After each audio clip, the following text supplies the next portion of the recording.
Welcome to the Deep Wealth Podcast, where you learn how to extract your business and personal deep wealth. I'm your host, Jeffrey Feldberg. This podcast is brought to you by Deep Wealth and the 90-Day Deep Wealth Experience. When it comes to your business deep wealth, your exit or liquidity event is the most important financial decision of your life. But unfortunately, up to 90% of liquidity events fail. Think about all that time and your hard-earned money wasted. Of the quote-unquote successful liquidity events, most business owners leave 50% to over 100% of the deal value in the buyer's pocket and don't even know it. I should know. I said no to a seven-figure offer and yes to mastering the art and the science of a liquidity event. 2 years later, I said yes to a different buyer with a 9-figure deal. Are you thinking about an exit or liquidity event? Don't become a statistic and make the fatal mistake of believing the skills that built your business are the same ones to sell it. After all, how can you master something you've never done before? Let the 90-Day Deep Wealth Experience and the 9-step roadmap of preparation help you capture the best deal instead of any deal. At the end of this episode, take a moment and hear from business owners like you who went through the Deep Wealth Experience. Julie Broad is the founder of self-publishing services firm Book Launchers and an Amazon overall #1 best-selling author. Julie's titles include More Than Cash Flow, which topped Amazon, The New Brand You, and her latest book, Self-Publish and Succeed, an 11-time award winner. An expert on writing a book with marketing in mind, Julie has been featured in hundreds of media, including Forbes, Entrepreneur, Yahoo Business, CTV, The Vancouver Sun, and Medium.com. Welcome to the Deep Wealth Podcast. And for all you listeners out there, I know you're looking for the edge in your business. You want to grow your business.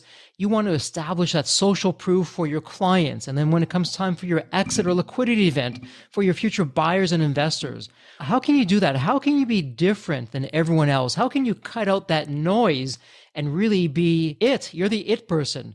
Well, why don't you write a book? And I know you've heard that and you've probably joked with that, but today that is more of a reality than ever. And by the time you finish this episode, I'm hoping the first thing that you do is you clear your schedule and you start that book because you're going to have the tools and the resources that are going to help you. So I'm going to stop right there because we have a brilliant fellow business owner who saw a problem in the marketplace, was passionate to solve it, and did exactly that. So Julie, welcome to the Deep Wealth Podcast. And you know what? There's always a story behind the story. So Julie, what's your story? What got you to where you are today? Yeah, thank you. Yeah, it's always funny when people ask me that because I was a real estate investor. I have an MBA in real estate and finance. So it's always funny to say that I run a self-publishing book service. But it was real estate that got me to write my first book. And it was almost 10 years ago now. I built a platform. I was an investor. And so I had an investment company and I had a training and education company. And I had a YouTube channel that I was using to grow my platform and build the business and some, newsletter and other pieces. And in my platform, people started to introduce me to different editors. And one of the editors I was in contact with was one from Wiley. And I got really excited because I knew a lot of real estate investors. I was in Canada at the time. I'm in Las Vegas now. But I knew a lot of Canadian investors who'd gotten book deals with this particular editor. So I was really excited. I told them about my book idea and they said, no. But then they said, you know what, we're interested in you. So they gave me a book idea and we actually built the proposal together for over 3 months, which is very unusual. Usually you're doing the proposal, looking for an agent, shopping around, then maybe getting a contract at the end of it. And so I just assumed I was getting a book deal. I just, they gave me an idea. We worked on the proposal together. But at the end of this 3-month stint, I got an email that said the marketing department doesn't think I have a strong enough platform to sell books. And so they flat out rejected me. Oh, that's painful. It was really devastating. Also, because I had friends who got deals and I didn't understand what they had that I didn't. It was one of those really tough, I felt completely rejected in every way. First my idea and then me. But eventually I picked myself back up and I went back to my original idea. And I just felt very strongly that book needed to be written, that it was going to help other investors. So I decided to self-publish. And this is where I think the rejection was the greatest gift, because I probably wouldn't have considered self-publishing without such a dramatic rejection. And also, I decided to do it better than if Wiley had done it. And so the combination ended up diving as deep as you possibly could into publishing and self-publishing and book marketing. And I ended up writing a book and self-publishing it and taking it to #1 on Amazon. So ahead of Dan Brown, ahead of Game of Thrones, #1 in print books. And through that whole experience and the year or two after, I saw the potential for self-publishing, not having that gatekeeper, but also the challenges of overseeing this massive project and doing it well. And I ran into a lot of people who were getting scammed, and there was lots of issues. And so book launchers didn't get born that day, but the idea and the need in the marketplace for people that were doing it at the quality of traditional with the marketing focus of traditional, that idea was planted. And eventually I started Book Launchers. Wow. So I love, and for our listeners out there, can't you relate to this? So here we have a business owner, found that very painful problem, went through it herself, and then said, hey, you know what? If I can do this, if I can benefit from this, so can other people. And so, Julie, before we move forward, let's pause for a moment and do a little bit of a state of a union. So what's going on out there in the landscape? Because you hear so many things, and it seems that everything is just changing so quickly. So where we stand right now during this recording, this episode, what's going on in the industry, in books in general, or getting a contract or self-publishing? What are you seeing out there? Yeah, I mean, the great news is you don't need a publisher. And I mean, you really haven't in a long time, but it's more so now than ever before. And there was a stat, and I don't have the exact stat, but there was Penguin was trying to buy another publishing company and it just got turned down. And the stat was that self-published books are like an entire publisher, one of those big 5 publishers. They equate the same size as one of those other publishers. It's kind of like the invisible publisher out there. And so self-published books can get everywhere that traditional books can, and readers don't care that a book is self-published. If you do it at the level of quality and have the distribution that a traditional book does, readers aren't searching for the latest Random House release. They're searching to solve a problem, especially in nonfiction. So I think it's never been better. And with Spotify now, they have audiobooks, and audiobooks are growing rapidly. There's massive opportunity too to step into the market with a great book and have it really help you and do it in a way that you have full control, you're making all the money, and you get to keep all your rights. And so, Julie, you're the social proof. You're eating what you bake because you've done it yourself. You self-publish, you became #1. I know when I'm just speaking to people who maybe they've been fortunate and they've got a book deal, like you said, or maybe they said, you know what, I'm just going to go out on my own and do it. One of the challenges that we hear a lot about, and you overcame this, maybe you can share the secret sauce on this, is someone writes a book, however they do it, hopefully they'll be using you, and we'll talk about that momentarily. But now that the book is out there, there's back to that noise. There's so much noise, so many other books, and they're probably not really set up of how to market and get that out there. So how did you take your book from just an idea to self-publishing to then being #1 in this category? One of the things a lot of people do is they write a book because they've been told they have such a powerful story, they should write a book, or they've got this great expertise, you should write a book. And they forget the book isn't for them. The book is for the reader. And so the more you position yourself to a very specific reader to solve a very specific problem, the easier marketing is going to be. And a lot of books, even traditionally published books, don't do this well enough. They either think the publisher is going to market it for them, or if you're doing it yourself, you think the story is amazing, it's going to sell as soon as it gets. The reality is the more specific of a problem you could solve for the more specific of a reader, the better you're set up. And my book was a good example of that. It was a real estate investing book. There's plenty of those out there already. But I was talking to that person who was scared and thinking about investing, or they'd already bought 1 or 2 and it wasn't going well. My audience, and specifically, this was for Canadian investors too.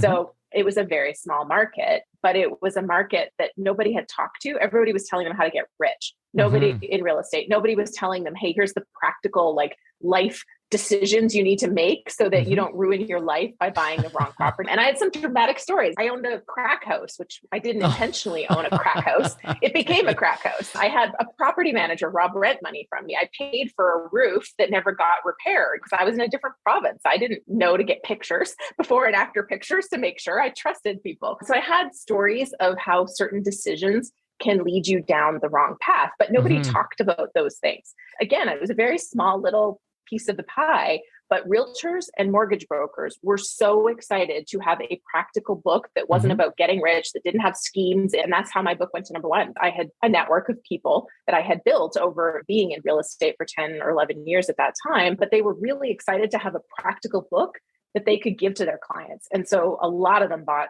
hundreds and hundreds of books for their clients to give away as gifts.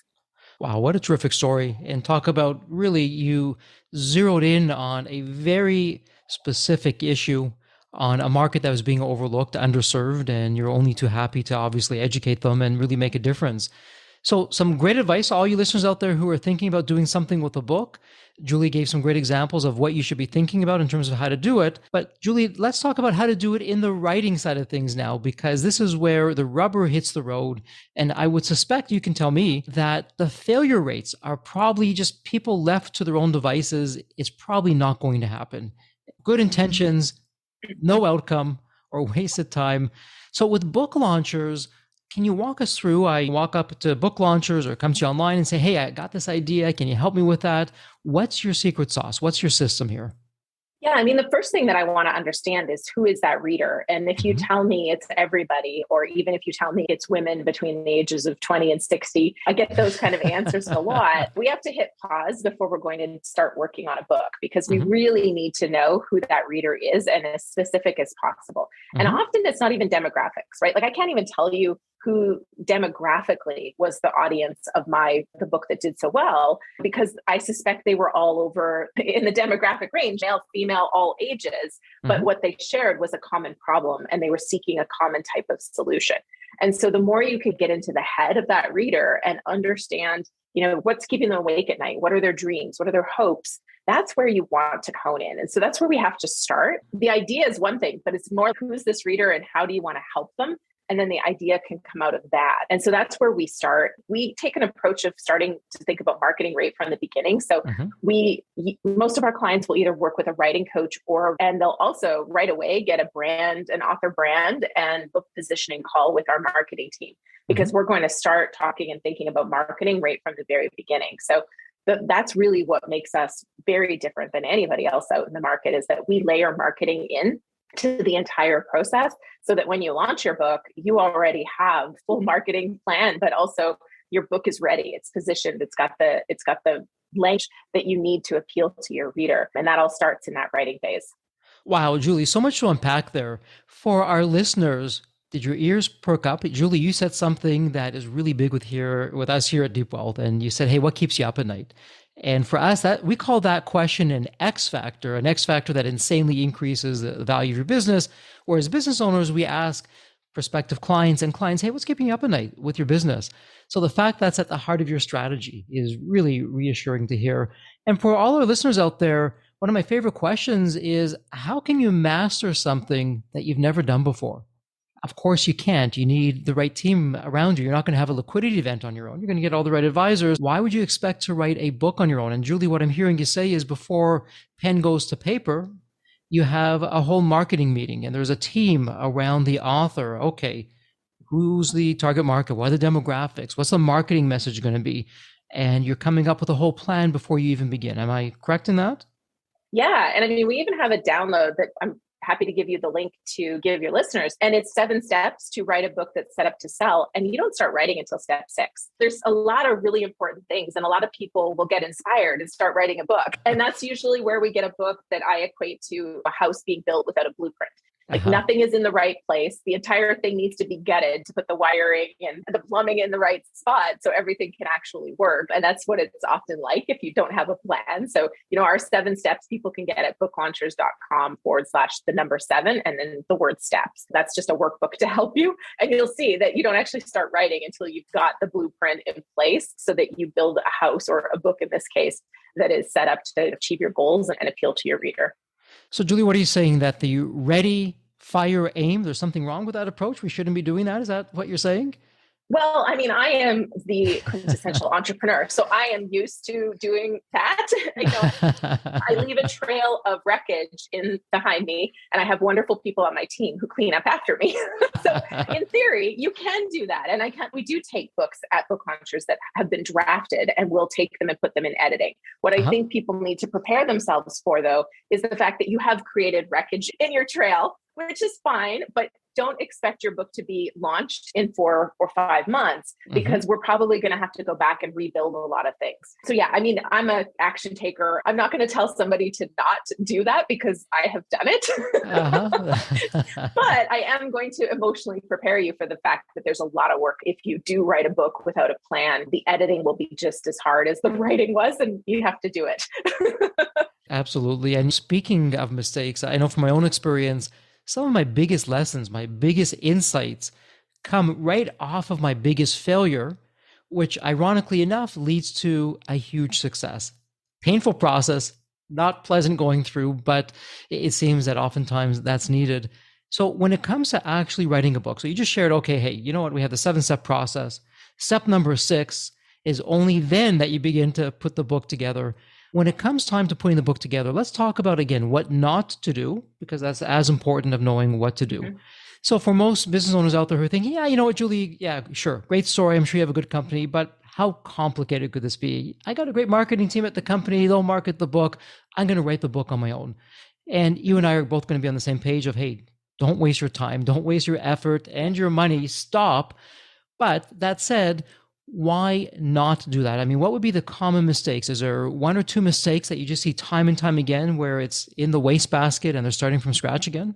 Yeah, I mean, there's lots. One of the ones is that when you do that, you do tend to write a book that isn't reader focused. It's more focused on your business or you, or not the thing that's actually going to market the book, your process, that piece. And so that's really challenging on a marketing side. And the other thing is, even though you have marketing people, I can tell you book marketing is very different than regular marketing. There are a lot of pieces, there's elements. So if you've already got a platform, you've got that email newsletter, you're speaking, those elements are going to be great for helping your book marketing. But there's editorial reviews, there's regular reviews, there's Goodreads, there's BookBub, there's Book Sirens, there's all these places that are book specific. NetGalley and, publisher, I could go on. And so there's all these things that actually a traditional book has that if you want to be held to the same standard, you want to do all those things. And chances are your marketing team knows absolutely nothing about that. The other thing we run into is people who have a graphics department, somebody who runs a marketing agency, as an example. They're like, oh, I'm good. I can write. My team is amazing at design and they can do a book cover. And I have they done book covers before? Because there's an art and a science to a book cover. And only part of that is understanding design. The other part is understanding the market, understanding the book categories, and then also understanding what it looks like when because there's some funky things that happen. And so if somebody's not actually an experienced book designer, a lot of things can go wrong. And it actually can be a book that doesn't fit in, which you have to fit into a degree in every category. So you're trusted. You want it to stand out, but you also want it to fit in. And that's where a real professional, experienced book cover designer knows what they're doing. And so, Julie, what I'm hearing you say very succinctly is, hey, you know what? There's standards, there's things that work, there's things that don't even go down that path. But if you don't know, you don't know. And without some kind of expertise, some help like what you do all day, every day, you're likely going to be wasting your time, wasting your money. And so you've given us good reasons of why not to do it on our own, why to go outside and get the help. And for your listeners out there, how many of you would have, as an example, a fitness trainer or a coach? Well, why do you think it'd be any different with really what could be a big project like a book that, when done right, is an absolute game changer for you, for your business, for your future? And so, Julie, when we start working through your system, and we'll dial into the details, but big picture wise, really from start to finish. So from the first meeting that I have with you to when the book is now ready for publication, timing wise, what should I expect? If you're working with one of our writers, your book will probably be done in, about a year. You'll be launched within a year, maybe a little faster. If you're writing it yourself, it's probably going to be closer to 15 months. It's just a slower process. Chances are you haven't written very many books before versus a professional writer who that's what they do. The process breaks up into chunks. So writing the book, getting that first draft down is phase one, for lack of a better way of explaining it. Then you move into editing. And the first round of editing is a developmental edit, which is still writing. It's that 30,000 foot view. Look at your book. Where's there opportunities? Where do you maybe not have your credibility? Where would the reader get bored? It's improving the writing. And then from there, it moves into standard editing, sentence structure, word choice, grammar, cover design, copy, those elements. So that we call that production. So everything involved in that middle part is production, but we're also doing market research. We're planning launch strategies. We're seeking endorsements and influencer support and those kind of things while that's happening. And then the final phase where people actually kind of often aren't ready for the work that's ahead of them. The hardest work is at the beginning and at the end, and the hardest work at the end is the marketing. Even when you work with a team like ours who pitches you to podcasts and live appearances, and we're running ads and doing a lot of that heavy lifting for you, it's still not going to be a success solely based on what we do. You have to be out there working your network, seeking opportunities, showing up prepared when you do get opportunities, and leveraging everything that happens. So while I say 12 to 15 months, I also would say that that's a dead baby at launch if you are just thinking you're done. People call their books their book babies all the time. And so I always say, yes, plan to raise that book baby for as long as you want it to do things for you. So after the book baby is born, please take care of it and spend time marketing it. So Julie, it sounds like the publication of the book, that's not the end. That's just the beginning in order to welcome success. Wow.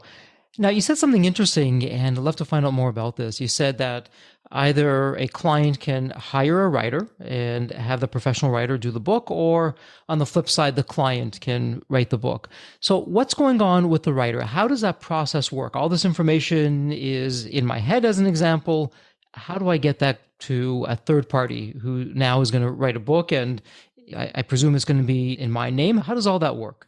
Yeah, I mean, we don't typically call them ghostwriters. In the industry, they're typically called ghostwriters, but on our team, we call it a writing assist. And that's largely because the content doesn't exist without our author. And so there's a variety of ways we will write the book. Some people are speakers, and so they have a keynote, they have it written out, and the keynote can provide the foundation. Some are podcasters, they have solo episodes that make for great content. What I've done with my book in the past is I've taken video scripts and those become the outline for the chapter. And then a writer helped me polish them up. And so there's lots of different ways to approach it. If you don't have any of that, then what the writer does is talk to you. And there can be a formal interview style if that's your preference. For some authors, it's more of a fluid thing. The writer has an outline that you guys have created together, and then you're just having conversations, and the writer's trying to explore, find those cool things and those cool tips and those cool steps. Sometimes the stuff that the author doesn't even know is cool about them, or a strategy they haven't actually ever verbalized. So there's a variety of ways, but none of it gets put on page without you. And so it's very much your voice at the end of this. And it's very much your book, even if you're not the one doing the typing on the keyboard. So it sounds like someone who's terrific with the written word or storytelling, there's an option that person can do everything as required. Or, hey, you know what? I'm busy. Writing was never my thing. Let me have a professional do it for me. And you have a system that just works. You get that information and you begin to put that into the process.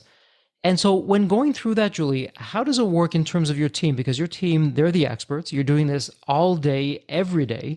You're seeing what's working, what's not working. I get the sense that you're probably, correct me if I'm off base, I don't think I am, you're probably refining your formula all the time. Hey, we did this, worked really well, but let's stop doing this because it's not doing as well as it used to. So what's that interaction like? I'm plodding along, doing the writing, or have a professional writer who's helping with that. How often are we meeting during that process? Every author is a little different. When it comes to working with a writing coach, I recommend people meet the coach every week. Now, whether they do or not, I can't force them to show up to their meetings. But I do find that people who meet with their coach on a weekly basis just get into a rhythm and a cadence. Even if they only write a couple hundred words, some weeks they've got that accountability, that support, and that cadence that gets the book done. And so that's a great approach. With the writers, it's a little different because sometimes there's a lot of content already. So the writer would just meet with the author 3 or 4 times, and then they'll actually do quite a bit of writing without the author. They'll send it to them. They might get voice notes back, some of those things. Or if they do have to get the content from the writer, they are typically meeting every week or every other week at the minimum to get the content out. So it does vary. It depends on the book, the complicated nature of it, all those things. But I do find that regular cadence gets the book done in both cases on a much more consistent and easier basis for everyone. Julie, it's amazing that you say that, because I think generally speaking, most people tend to overestimate what we can do in a year and underestimate what small actions, what small daily actions, day over day, week over week, what they can add up to. But you're right, consistency absolutely wins the day. So let me ask you this, in terms of getting this book and having it all done and out there. So now your team has put together a marketing plan, whether it's been a professional writer or the author, him or herself, who's put the whole manuscript together, and that's all now done and ready. Let's talk about distribution, publication. It seems to be changing by the day, but there's so many more options now than there were even 5 years ago, 10 years ago. So again, as we record this episode today, what's going on in the world of self-publication? What kind of options do we have? Yeah, I mean, as we've already talked about, you have the same options that a traditional published book has. The big difference when you self-publish is that physical bookstore distribution takes an extra lift. And in some cases, you may not even want it. Like I've had authors, and I've even myself had widespread physical bookstore distribution. And the big issue is returns. So you become responsible for those returns, and you have to pay more when a book is returned than you were paid in the beginning. So it's not just like a straight refund. There's a cost discrepancy that you have to cover, and that stinks. And if you do a big launch like I did with my first book, I had a $1,200 return bill 6 months after I did a big, it was shocking. I mean, thankfully, I've made 6 figures from the book. So in the grand scheme of things, it was a small check relative to the royalties that I had brought in from the book. But it still stung, and it was a surprise because I didn't understand how it could cost so much more for bookstores to return books that didn't sell. So all that said, I mean, a lot of people aren't even buying books in bookstores anymore. So for a lot of folks, it's not a factor, but you can get in airports, you can get everywhere. And distribution has never been easier. I mean, it's still a pain. And Amazon, my goodness, like the glitches and the challenges, especially lately, we have people who their book is launching and suddenly Amazon showing a delivery of 4 weeks away. And you're used to overnight delivery with Amazon. So there's been some funky, and they've been raising prices. I mean, Amazon had some technical glitch where the prices were going up. And so you might have set your book price at $19.99 and all of a sudden it's selling for $21.47, like some weird. And so there's glitches and there's things like that you're going to be closer to and more aware of when you self-publish, but you can be everywhere, you have access. And like I said, the part that I'm really excited about is the continued growth in the audiobook market. There's not a huge backlist that you're competing with in audiobooks. So you can stand out a lot easier than you can in an ebook market where there's millions and millions coming out every year. And again, like there's new players coming in. So it's not just Amazon in the future. I mean, right now, Audible in particular in North America, Audible dominates for audiobooks. But Spotify being in the market now, I think is a potential big player for people. And so I'm hopeful because I don't like having all the power in Amazon's hands. I really like having the ability to be diversified and have other options for everyone. So I think it's a really exciting time. Also AI, there's lots of AI coming that I think has the potential to reduce costs and help authors. And book covers, there's some really cool innovations in the AI space coming for book cover design and also with the audiobook narration. I mean, right now, an AI narrated book can't be published on Audible, but that's going to change because the AI sometimes is so good, you can't actually tell what was a human narration versus a robot narration. And that will reduce costs so much on audiobooks because it's a very expensive piece of the book puzzle to produce well. And Julie, talk to us about that. You've begun to really expand in the other areas where you are. It's not just whether it be physical books or ebooks. You mentioned audiobooks. I know you also take a book and you can put it into an online course, which is a whole other repurposing that could take on really a business on its own. So back to audiobooks for just a moment. So the manuscript is done. Book is getting on out there. What does your company do to help me get an audiobook out there? Am I reading it? Do you have professional narrators that are reading it? How does that work? My recommendation is that the author read it. In nonfiction, I find that, especially because you tell personal stories, it can be jarring to a reader who knows your voice, either from podcasting or speaking, to have them listen to you, to not you, tell your stories, but also having your voice in someone's head is very powerful for trust building. And a lot of people want to use their book as that stepping stone to thought leadership or brand building or business building. So we'll voice coach you. We have somebody on our team who will do some voice coaching. We'll source a studio for you or help you set up a home studio. A lot of podcasters have most of the equipment. It's just some tweaks to it to make it audiobook ready. And so we'll do both of those things and then edit, produce, master, and distribute, set it up for distribution for you. So it's pretty easy, but I do recommend you narrate it if you can. Of course, we have clients that we've had somebody who was blind, so he did not narrate his own book. And then we've also had somebody that was dyslexic. We've had dyslexic people actually narrate their book, but one person was like, no, I'm not going to be the one to narrate this book. And so there's reasons to not, but I highly recommend you give it a try if you're interested. Love that. And Julie, let me ask you this, because at least from my point of view, when I'm looking at a book, I just see so much value add. For a business, as an example, it's a great way of getting credibility, establishing yourself as really the thought leader, the golden child in the industry, getting new business. But when I also think about a book, and I may be completely off base, I may be out to lunch on this, I don't look at publishing a book as, okay, I'm going to retire off of that. I'm going to get a 6-figure or 7-figure check from writing this book. It's going to be, a #1 bestseller worldwide. I'm going to sell a gazillion copies. Am I off base in anything that I've said? What's your experience? What are you seeing?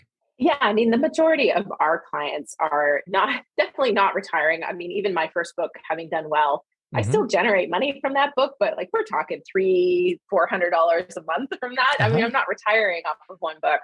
But the cool part is the book in the hands of the right person can actually end up. I've talked to people who've sold a business. Their book gets in somebody and somebody reads it. This is what my company needs. And then they go and acquire that business. I've also met people who suddenly have a whole new consulting arm in their business as a result of the methodology they've put in their book. So the book is the gateway to a lot of things. And also you were touching on something else that I think is important for people to recognize, which is the book itself is only one format of how you can actually take that content and put it into even more profitable forms of content, like an online course, like a talk that, one of your chapters can be a keynote that you get paid $10,000 to give. And so there's lots of other areas that now that it's really, you've spent a lot of time thinking it through and putting it in a format that people are going to enjoy consuming. It can be content marketing for your business, but it can also be paid things like workbooks. A lot of our clients turn their book into a workbook. They get sold separately. They turn the content into that online course,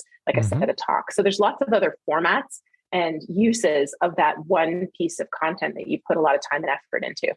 Oh, terrific. And let me ask you, on the marketing side, you mentioned that, just to circle back for that, I work with you, I get the book done. In addition to helping me get the book or the audiobook or the course, whatever it's going to be, the content out there and published, do you then pick up the baton and also help to market with that? Is that services that you're offering your clients as well? Yeah. And that was one of the big reasons I started the company is because in the early, like when I was doing this myself, I would hire an editor. The editor's not thinking about marketing. Even my cover designer wasn't. And then my PR person that I hired had nothing to do with it. And so some of the things that she was saying, I was like, well, that's not what my book's about. Well, it should have been. And so those pieces to me all needed to be under one roof. And the team that's out there marketing, they're involved early because they have insights that nobody else has because they're the ones that are out there pitching. And somebody's saying, hey, I want to get speaking gigs. And my team's going, well, the corporate market that you're appealing to doesn't want to talk about this right now. They want to talk about this. So maybe a chapter in your book that touches on that. We can align somebody's goals much easier. And then we're also accountable because we've been guiding you through this. And your book's out there in the world now. And so you can work with us. And we're also set up monthly, by the way. So you can work with us forever. And that's what we love. Because once your book is out, if we're getting you results on the marketing side, we can market your book month after month. And a lot of our clients, we have a nice chunk of clients that have been with us almost since we launched. They've rolled into second or third books, or some of them are still, we have 2 that we're still marketing their first book. You start to run out of places. So you go back to the old places and you're like, hey, you want to talk to this person again? But it's fun because we get this long-term relationship and then we get to always be testing and seeing what's working in the market and apply that to the books early in conception.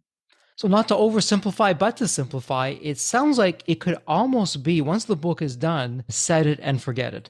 Okay, Julie and team, here's the book. Work your magic on the marketing side. Let's ensure that hopefully we're getting back more money than what we're spending, and tell me all about it afterwards. And I'm going to go back, do whatever it is that I'm doing, that my life is focused on. You're doing what you do in your world, and everyone is happy. Am I more or less on base with that?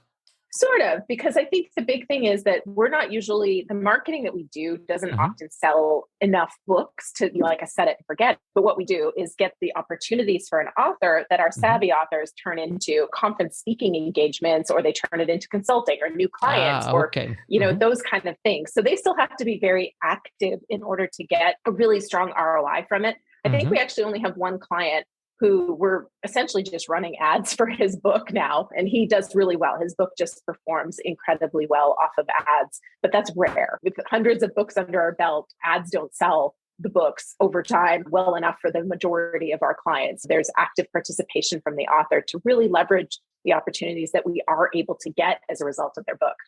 So really, Julie, then, and again, thank you for your transparency. What it really sounds like is, okay, look, this book, it's a door opener. It's a means to a bigger end that you wouldn't have otherwise. It's not necessarily in and of itself. It may be, but chances are it probably won't be in and of itself enough that's going to write the check and cover all the marketing costs. But with the right team, with the right approach, we can open up doors and do things that you couldn't otherwise. And that's really coming through loud and clear. And I suspect with my next question, you could say, well, Jeffrey, it really depends on the author and the book and what they want to do. Every book is different. Every situation is different. But ballpark wise, dollars and cents, I can imagine the listeners are saying, okay, I got it. It takes maybe a year to 15 months from start to finish to get everything done and get whatever's going to be an audiobook, a book, an online course out there and published. Ballpark dollar wise, what do you think we're looking at to do this? Yeah, I mean, it does depend on, if in our model anyways, if you work with a writing coach versus write it yourself. And then we have another level that's a lot more hands off for that busy professional that's just, I don't have time, but I really want to get the book done. So we'll do a lot more of it for you. So it does depend. But our range is somewhere between $20,000 to $50,000 to get the book written, edited, designed, the whole launch strategy, and then get it to launch. And then after that, how much you want to invest in marketing the book afterwards would be the add-on from there. But that's for us. You can do it cheaper if you pare down, not do all the things that we do. We do fact checking. Some of the books have indexes. You can pare that down and not spend as much if you go and try and hire all the pieces yourself. But then you're the project manager. You have to be communicating that marketing vision. You have to know what you probably don't know in order to make sure that you're not falling into some of the common traps along the way. As for listeners out there, if what Julie was saying perhaps seemed higher than what you thought, let's put it in a different perspective. It really isn't. If you were to hire an employee, as an example, full-time or part-time, and this is all that they're going to be doing, that's all that they're working on, well, what do you think that's going to cost you by the time you factor in the hiring? Maybe you're paying some kind of benefits. They're going to be part of the team, the training that goes along with that. And they probably don't know the industry like Julie and the team knows. And I would imagine, Julie, at least from a business perspective, one new sale, one new opportunity, there's your ROI. And then everything else, it's really a bonus on that. Would I be on base with that? Yeah, I love the analogy of an employee too, because one of our authors, I just did an interview that will go on our booklaunchers.tv, our YouTube channel. And she actually said, one of the tips she has for authors is to look at the book and think about, if this was an employee I'm hiring, what would I want their role to be? Do I want it to be sales, lead gen, training? Like, what's their role in the company? And that's how she looked at her book. So I thought that was really cool that you just said that, because I hadn't actually thought or heard of that approach before. I mean, this is something that's going to last for a long time. I didn't sell my business. I licensed off the courses from my training and education company, and I sold the website and the YouTube channel. My book is mine. The links in that book go to the website. And so they're like, whoever owns that website forever will be benefiting from the fact that this book still sells. And that has value. I mean, that was part of the value of selling that website, which would equate to a business value too. There's leads and sales that are coming from this book for a long time. And so if that's its role in your company, you're paying them once and then you're getting a benefit for a lot of years, which you can't say for an employee. You have to keep paying them. Absolutely. Really, it's a lifetime of benefits. I mean, imagine meeting a prospective client, or you're walking to a room full of your colleagues or your peers. Oh, hey, by the way, here's a complimentary copy of my book. Would love for you to have it. I mean, talk about just standing out. And Julie, I don't know about you, there's always something special about a book and the title author, whether you're handing out a physical book or it's an ebook, the fact that you have it, most people don't. And something, I don't know, I think some social programming in society, we hold a near and dear place for authors that are out there of just some respect and admiration. Oh, this person must really be a subject matter expert. They must really be special for them to have a book. And you're right. You know what? For years to come, you have that book. Regardless of what the marketing does today or tomorrow or next month, that book is always going to be a keepsake. And I would say even part of your legacy in terms of what you're going to be leaving behind with the business, or if you're moving on to a different chapter like you were sharing, what a way to really put something out there. So big picture wise, Julie, you've covered really from start to finish. We're going to help you market. We're going to help you come up with a plan. We can help you write it. You can write it. Once that's done, we can repurpose it to an audiobook or to an online training course or an online course, and all these wonderful variations that come with that. Are there any questions when it comes to the creation and marketing and publication of a book that I haven't asked that you think the listener should know? We even covered the ROI pieces. I mean, I think the one thing to recognize we touched on, but there is this element that people think once my book is out there, it's going to sell. And it really doesn't. Like my first book, More Than Cash Flow, the one that went to #1, it does sell, but I would almost guarantee that there's an element of it, of people that they hear about my story, because I'm not in real estate, promoting real estate at all, but they hear about my story and they get curious and they go and buy my first book. I'm sure there's some elements of it that are still, people still refer to it and still talk about it. So it does have a small amount of sales as a result of massive momentum in its first couple of years. But generally speaking, that's not normal. And so you really have to plan to be doing exactly what you've said. And I think those little things, they take a lot of time. That would be the other thing for people to recognize is it's not book launches, my life's amazing. Right. Even when my book went to #1, I joked to people that I thought Oprah would call or Ellen would have me dance with her because I had this big accomplishment, but none of that happened. But 6 months, 8 months after the book came out, my phone started ringing with people saying, hey, I've got money to invest. Can I invest it in your real estate? I'm interested. And the first time this happened, I thought it was a scam. I'm not even joking. Somebody called and they're like, I have $250,000. I live near where you guys do some of your investing. I'm curious if I can invest. And I was, is this like a cruise? Hey, you just want a free cruise? That's really what I thought. And so, but that's 6 to 8 months. That didn't happen instantly because people need time to read your book or hear about it from somebody. And it's one of those things that's more of a slow burn than I think a lot of people recognize, and they give up on their book too soon. That would be another piece to really think about. And if I have time for one quick story, do I have time for one story of an author? Absolutely. Okay. One of my favorite stories is Robert Bell, who wrote a book called Blow Your Lid Off or Blow the Lid Off. So he's an accountant who wrote about creativity, and he was really diligent about every month doing marketing, get one podcast, and he would supplement what we were doing with his own initiatives, reaching out to people. And I think it was about a year after his book came out, he was on a podcast and somebody just, hey, have you heard about TED Global Ideas? And they're looking for speakers and you might be a good fit for this. And so just that kind of spark, and the fact that he's been doing all these conversations where he'd heard people lean into one little aspect of his book. He pitched the TED Global Ideas talk idea based on all of that. And he got it. And his video has been viewed like 2.5 million times. He's won all kinds of awards now. But again, it was like his book did not ever rocket to the top of any list. It was just a steady, I'm going to keep trying to find something. And then it really hit. So I always like to share that so people know that you just keep going. And, we've had other authors 2 years after the book comes out, get a documentary because it just hits, it lands on the right desk. So keep going and know that you've created this really great product that's going to serve you for years to come if you nurture it and take care of it. What a great story. And actually, Julie, you read my mind because one of my questions was, hey, do you have a story of a client that you can share of how they had this idea?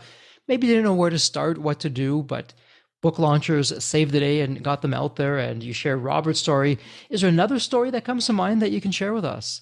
Yeah. I mean, one other story, a lot of our stuff is confidential, but one of the stories that I know I can share was Michael Brenner came to us with a manuscript that he was just about ready to pitch in the bin. He'd given it to some people and they'd said, this isn't good. You should toss this. And so he brought it to us and said, it's probably not good, but is there something here? And it was all about empathy and empathy in the workplace.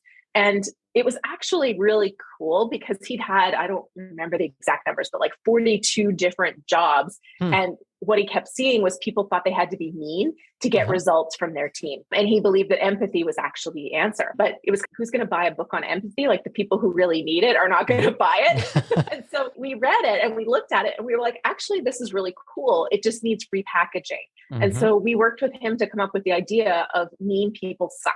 And so that's the title of his book, Mean People Suck, How Empathy, I think empathy leads to bigger rewards or bigger profits and a better life, I think is his subtitle. But it was essentially the same book inside. It's still the empathy formula. It was just repackaged, selling it as Mean People Suck. And he was on TV always wearing, he had a lime green cover and a lime green shirt that he wore on the news stations that he was on. And I even read a book the other day on becoming a speaker, and his book was featured inside of that book. I was like, my goodness. This is amazing. Wow. So yeah, it was really cool. But it was one of those moments where people had told him the book was bad, but it really wasn't a bad book. It just needed a better hook. And when you're sharing that story, it actually had me think of something else. And for a listener out there who's saying, hey, Julia, I love your story. I wish I would have known about you 5 years ago. I'll pick a number, 3 years ago, 2 years ago. I did a book. You know what? It's just collecting dust. It's not doing so well. Someone in that position, they've already written the book. They have the manuscript. Maybe they even self-published. Can they take that to you for a bit of a revamp? And just like you did with the Mean People Suck, a different title, different cover, maybe update some of the content. Is that something that's available as well? Yeah. I mean, what we typically don't do is somebody's book's been out for 2 years. They bring it to us and they say, go market it. We don't typically will go, yeah, sure, we can revive this dead thing. But what we can do is exactly what you described, which is, okay, what's great about this book? How can we make that shine? And sometimes that's revising the content. Sometimes it's changing the title, the cover, the positioning of the book. But taking that, what's really great about that book, and then relaunching it as a new book or a revised edition, and going through the whole process again, just like we would with a new book, but it'll probably be a lot faster because a lot of it's done, and then launching it and giving it the splash and the attention that it gives it momentum that you can build from after that. So yeah, we definitely have done that and we'll do that. But yeah, reviving a dead book, it's not that easy without doing other things to it. So what I'm hearing is that, yes, there is a second kick at the can, but there needs to be some revision, some updates, maybe a different way of looking at things, and is possible. Yeah, I mean, I'm going to do that. I wrote a second book called The New Brand You, and the title was a big problem because I was pregnant. So I did a lot of podcast interviews and almost nothing else with that book. But the podcasters all called it The Brand New You. And when you search The Brand New You, there's a book by Dory Clark that comes up, not my book. So I probably sold some books for Dory and didn't sell very many for myself. But the book itself, I love the book. It's got really great content. People who read it love it. And I think I can just reposition it as branding for authors and just put a slightly different hook on it, make it with a very specific audience and a new title, and it'll be similar content. So if you've read The New Brand You, don't buy the book that's going to come out in a year and a half on branding because it'll be the same. I mean, you can buy it, but yeah, no, and I think that will be a good example of how you can take a book and revise it and kind of give it a whole new life. Terrific. And for our listeners, in the show notes for all of Julie's books, the 3 books current and any future ones, it'll be a point and click. We have the link there already. You just click on it and off you go. Well, you know, Julie, we could just continue. We can go down all these different rabbit holes with your stories and your insights and learn so much. But alas, it's time to start wrapping things up. And let's do a fun thought experiment, you and I. And here's what I'd like you to think about. If you remember the movie Back to the Future, in the movie, you have that magical DeLorean car that will take you to any point in time. So Julie, here's where the fun begins. So imagine now it's tomorrow morning. You look outside your window and what do you see? Well, it's the DeLorean car, but it's not only sitting there, the door is open and it's waiting for you to hop on in. So you hop in and you can now go to any point in your life. Julie, as a young child, teenager, whatever point in time it would be, what would you tell your younger self in terms of life lessons or life wisdom, or, hey, Julie, do this, but don't do that? What would that sound like? Oh, it's funny because as much as a lot of things have been really hard, kind of the good old entrepreneurial, let's charge and go figure something out. That's what's put me where I am today. So I don't think I would want to change too much. Although, to be completely honest, I would probably go tell myself to not start my business in California. But, we don't have to go down that rabbit hole. Oh, sounds like a story behind the story on that one. Maybe another episode. Yeah. I mean, I was a Canadian coming into the States, and I didn't realize that every state was like its own little world. And so, anyways, I was in for some harsh lessons in the state of California on how you have to operate businesses and the taxations and the costs and all that joy. So, so if there was one thing I would go, yes, go to the States, you're going to love it. And go to any state but California.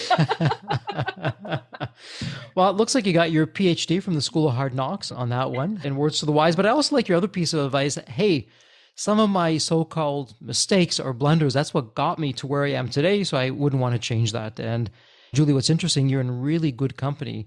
If there's one theme that I hear, a common theme on that answer, it's that.